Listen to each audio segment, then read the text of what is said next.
एक चौंकाने वाला सच। क्या आप जानते हैं कि पूंजीवाद मर चुका है? इसे किसी बाहरी दुश्मन ने नहीं बल्कि खुद पूंजी ने अपने ही हाथों से मारा है। यानिस वारूफाकिस की यह किताब बताती है कि पूंजी अब एक ऐसे जहरीले वायरस में बदल चुकी है जिसने अपने ही होस्ट यानी पूंजीवाद को खत्म कर दिया है। व्यवहार बदलने वाली मशीन आज की दुनिया पारंपरिक पूंजी से नहीं बल्कि क्लाउड कैपिटल से चल रही है। ये मशीनों या फैक्ट्रियों के बारे में नहीं है बल्कि यह व्यवहार बदलने का एक निर्मित साधन है। एलेक्सा, सिरी और गूगल असिस्टेंट जैसी मशीनें हमें ही ट्रेन करती हैं ताकि वे तय कर सकें कि हम क्या चाहते हैं और फिर वे सीधे हमें सामान बेचती हैं, जिससे पारंपरिक बाजार पूरी तरह खत्म हो रहे हैं। हम सब अब डिजिटल गुलाम हैं। इस किताब को पढ़ना इसलिए जरूरी है क्योंकि ये आपको आपकी नई पहचान बताती है। Cloud Surf. हर बार जब आप कोई रिव्यू लिखते हैं या फोटो अपलोड करते हैं तो आप इन क्लाउड लिस्ट्स के लिए मुफ्त श्रम कर रहे होते हैं।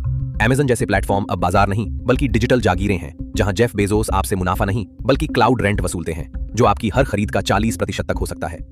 वारूफाकिस बताते हैं कि कैसे 2008 की मंदी के बाद केंद्रीय बैंकों के $35 ट्रिलियन ने इस नए सिस्टम को खड़ा किया। यह किताब अमेरिका और चीन के बीच के कोल्ड वॉर को दो टेक्नो फ्यूडलिज्म के टकराव के रूप में समझाती है।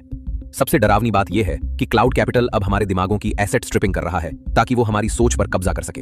यदि आप समझना चाहते हैं कि दुनिया वास्तव में कैसे बदल गई है और हम अपनी आजादी वापस कैसे पा सकते हैं तो ये किताब जरूर पढ़ें। जैसा कि वारूफाकिस कहते हैं, हमारे पास खोने के लिए सिर्फ हमारा दिमाग है।